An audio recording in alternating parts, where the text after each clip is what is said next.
नमस्ते दोस्तों, human rights protection army में आप सभी का स्वागत है। और इस समय तो खैर हम नाश्ता ही कर रहे थे।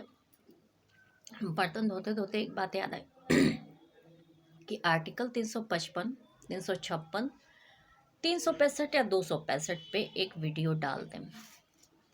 नागपुर में भी हंगामा हो रहा है ना। देखिए, अभी खैर नमकीन भुना खा रहा हूं। बात यह है कि कभी भी पढ़िए तो घर पे थोड़ा सा स्टडी मान लीजिए, इसे पता चले कि आपको जो सामने वाला पढ़ा रहा है उसके पास नॉलेज है या नहीं। स्टाम्प ड्यूटी एक पढ़ रहा था, इकोनॉमिक जो फैक्टर है वो लीगल फैक्टर हो गया है, कॉन्स्टिट्यूशनल मैटर नहीं है। तो स्टाम्प ड्यूटी कॉन्स्टिट्यूशनल मैटर नहीं है। कुछ लोग इसको कॉन्स्टिट्यूशनल मानते हैं, जो लड़के लड़कियां पढ़ाते हैं, यूट्यूब पे वीडियोस भी डाले हैं, वो गलत है। अरे मेरे पैर का घाव सूखेगा, उसके बाद फिर हम पैदल ही जाएंगे, क्योंकि मेरे पास इतना भाड़ा नहीं है कि हम रिज़र्व करके जाएं। पैदल ही जाएंगे और फिर आधे रास्ते पे 20 रुपये का इधर खर्चा करेंगे, 20 रुपये का इधर खर्चा करेंगे। खर्चा तो हमें केवल 100 रुपये में केस जीतना था, लेकिन सब काफ़ी करप्शन है। तो एक बात और है कि 355 लोगों की जान की सुरक्षा के लिए बहुत ज़रूरी है। 355, 356 इसमें ये होता है कि 355 देखता है कि स्टेट गवर्नेंस जो है वो पूरा अपना संवैधानिक कॉन्स्टिट्यूशन के हिसाब से राज्य को संभाल नहीं पा रहा है, तो उसके बाद वो गवर्नर ऑफिस संभालता है। तब तक जब तक उसके हालात सही ना हो जाए, अगर गवर्नमेंट हटती है तो गवर्नमेंट हटे, नहीं तो दूसरी गवर्नमेंट आए तब जाके उस पर रिप्रेजेंट लॉ। इस समय लोकतंत्र सबसे बड़ा खतरा है मानवता के लिए। तो इस समय पब्लिक लड़ रही है नागपुर, हर जगह देखिए जहाँ था उसमें क्या होता है कि आप इमरजेंसी प्रोसेस लागू कर देते हैं। कुछ ही लोगों को घर से निकलना होता है और जो असामाजिक तत्व होते हैं उन्हें पकड़ लिया जाता है। इनकाउंटर जरूरी नहीं है, जब तक बहुत ज़्यादा हालात ऐसे ना हो कि ऐसा हो सकता है, तो इनकाउंटर या फिर गोली मार देना ये बहुत बुरे हालात के लिए है। तो गवर्नमेंट ने 356, 355 और 265 या 365 लागू ही नहीं किया। बहुत लंबे टाइम से हम किताबों को टच नहीं किए हैं। हम 2013 से LLM किए हैं, कंप्लीट किए हैं। तो कितना बड़ा फॉल्ट है ये, आप देखिए कितनी मौतें हुई सिर्फ दंगा करने के लिए छोड़ दिया गया। कुछ ये अपने तरह से भी लोगों को रख के अपने दुश्मनों को ख़त्म किए, सब अपने अपने दुश्मनों को ख़त्म किए ताकि कब्जा किया जा सके ज़मीन पे। अब ये है कि संवैधानिक तंत्र फेल है, आप क्यों नहीं लागू किए? सबसे बड़ी बात ये थी 355, 356 और 365 या 265 क्यों नहीं लागू किए? लोगों की जान बचाई जा सकती थी ना इमरजेंसी लागू करके। लोग घर से कम निकलते जब तक हालात सही नहीं हो जाते। आप मन बढ़वी करने के लिए छोड़ दिए, उसके बाद आप उन लोगों को पकड़ के एक्शन ले रहे हैं, उनके घर गिरवा रहे हैं। घर आपका गिरना चाहिए कि उनका गिरना चाहिए? अब तो लॉ ये करता ना, कोर्ट में किस टाइप के जज बैठ रहे हैं हमें तो यही नहीं पता है। कोर्ट में जाइए, स्टाम्प ड्यूटी उनको नहीं पता है कि 10 रुपये यूपी, क्या आप UP court, UP bar council के रजिस्टर्ड लॉयर को आप ये समझाएंगे कि एफिडेविट में 10 रुपये का स्टाम्प ड्यूटी लगाना चाहिए कि नहीं लगाना चाहिए?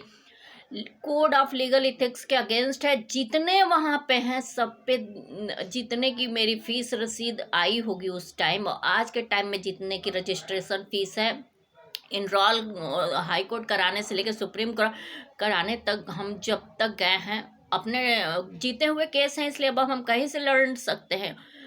जो ये देखा जाता है कि वकील लड़ने योग्य है या नहीं, उसको नेशनल अब एग्ज़ाम्स दिया जाता है। एक्चुअली ये मेरा ही कॉलेज टाइम में मशवरा था कि इस टाइप का हो, सब फालतू बहुत भीड़ वहाँ कर देते थे।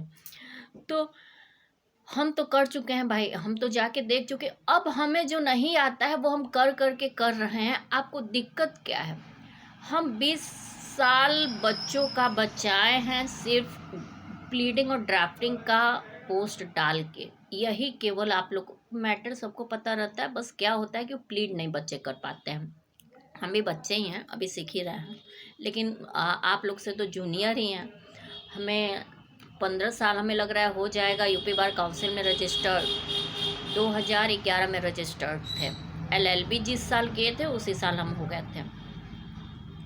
तो बात यह है कि आप इमरजेंसी लागू क्यों नहीं किए? संवैधानिक तंत्र विफल है, आप लागू क्यों नहीं किए? लोगों को मारने के लिए।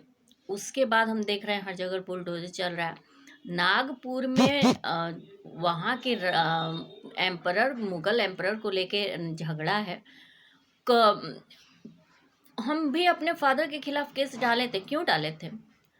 हम डायरेक्ट फादर के खिलाफ केस डाल ही नहीं सकते, क्योंकि भगवान के पहले हम अपने माता पिता को मानते हैं। लेकिन जहाँ उसूलों की लड़ाई है, वो ये कहें कि तुम केस मत डालो, मेरे पीछे क्या हो रहा है हमें पता ही नहीं है। हम एक्शन ले रहे थे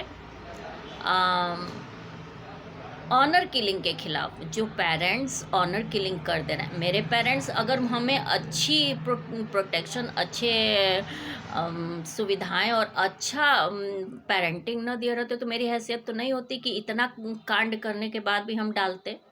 ये तो उनका सपोर्ट था कि हम डालें। हम कैसे अपने फादर के खिलाफ? वो केस मेरी और फादर की पर्सनल झगड़े में आ गया, ससुराल का मैटर था और मेरे गुरु का। तो एक केस था इस टाइप का, हम डाले थे। वो रोक रहे थे किन चीज़ों का, हमारा ये फंडामेंटल राइट था। वो डायरेक्ट इन्वॉल्व नहीं थे। कुछ दोस्तों ने हमारे प्रोग्रेस को देख के उनको सजेस्ट कर दिया कि इतनी पावर तो इसके में थी नहीं, ज़रूर कुछ गड़बड़ है। जो ग्रेजुएशन के टाइम की लड़कियां थीं और कुछ इस टाइप के लोग थे जो चाह रहे थे कि हम रुक जाएं। मेरे फादर सीधे साधे, तो आदमी को कुछ तो एक्शन लेना था, तो हम उस टाइप में किए। तो हमें भी कुछ लोग गलत मानते हैं, मानते रहें। पेरेंट्स मेरे हैं, परिवार मेरा है। हाँ, उन पे आ जाएगी तो वो अपना ज़रूर सोचेंगे, क्योंकि हम कानून के अंदर ही बात भी समझाते हैं। तो वो अपना ज़रूर देखेंगे। अगर मेरे परिवार, मायके को, ख़ानदान के एक व्यक्ति को भी कुछ भी गड़बड़, कहीं भी गड़बड़ हुआ, कभी भी हमें पता चल गया, पूरा वंश वृक्ष हम निकालेंगे उसका। तो बात यहाँ पे ये है कि नागपुर में जो दंगे हो रहे हैं, अब मणिपुर में जो दंगे हो रहे हैं, उसको रोका भी तो जा सकता था। रोकता कौन? Central government, state government, governor, ये लॉ मिनिस्टर, ये सब बताते कि वहाँ के संवैधानिक तक विफल है। वहाँ का IPS, DM, ये सब मिल के कोई CM के अंडर कोई भी सही काम नहीं कर पा रहा है। दंगे हो रहे हैं, घर जल रहे हैं, लोग मर रहे हैं, इज्जत लुट रही है, लड़कियों को नंगे घुमाया जा रहा है। इतने के बाद भी 355, 356, 265 या 365 नहीं लागू किया गया। ऐसे गवर्नमेंट, स्टेट गवर्नमेंट, ऐसे सेंट्रल गवर्नमेंट को जेल की व्यवस्था है। आप ये मत सोचिए कि जेल की व्यवस्था कॉन्स्टिट्यूशन में अच्छे से डिस्क्राइब है। प्रिविलेज्ड आपके जिस समय आपका कार्यक्रम चलता रहता है पार्लियामेंट में, उसी समय है। आपके वजह से अगर लोगों की जान गई है और आपने कॉन्स्टिट्यूशन के हिसाब से काम नहीं किया है तो आपको जेल होगी। आप कॉन्स्टिट्यूशन बदल के सच्चाई थोड़ी कर देंगे। कॉन्स्टिट्यूशन जब भी बदलेंगे, यही पब्लिक गणासा लेकिन पार्लियामेंट में घुसेगी और कॉन्स्टिट्यूशन आपका रक्षा करने के लिए नहीं मौजूद होगा। और आर्मी बैठा लीजिए, पुलिस को बैठा लीजिए, 1,00,000 2 लाख एक साथ हमला करेंगे, आप क्या कर लेंगे? कुछ तो अंदर घुसेंगे, मुश्किल हो जाएगा कोई भी काम। कॉन्स्टिट्यूशन को आप लोग बचा के रखिए। दूसरी बात, हम बहुत पहले ही बोल दिए थे कि हालात ऐसे आने वाले हैं। हम ऐसी लड़की हैं कि बहुत ज़्यादा घूम नहीं पाते, हम जगह भूल जाते हैं। थोड़ा पॉल्यूशन जो ब्रेन में घुसता है, हम चीज़ें भूलने लगते हैं। ये कुछ वजहों से दिक्कतें आई, कॉलेज टाइम में थे, पॉल्यूशन की वजह से। तो देखिए, आर्टिकल 20, 30, 55, 30, 56 और 265 से 65 बहुत ज़रूरी है।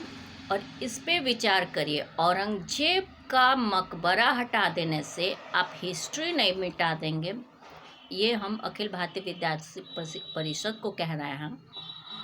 वो अपने बाप के साथ क्या किया। राजा जो होते हैं बहुत महत्वाकांक्षी होते हैं। परिवार में ही वर्चस्व हासिल करने के लिए कौन किसको मार दे, कौन किसका दुश्मन हो जाए, कोई नहीं जानता। बहुत संस्कारी परिवारों में ऐसा होता है कि सब एक दूसरे के लिए अपने राइट्स का त्याग कर देते हैं।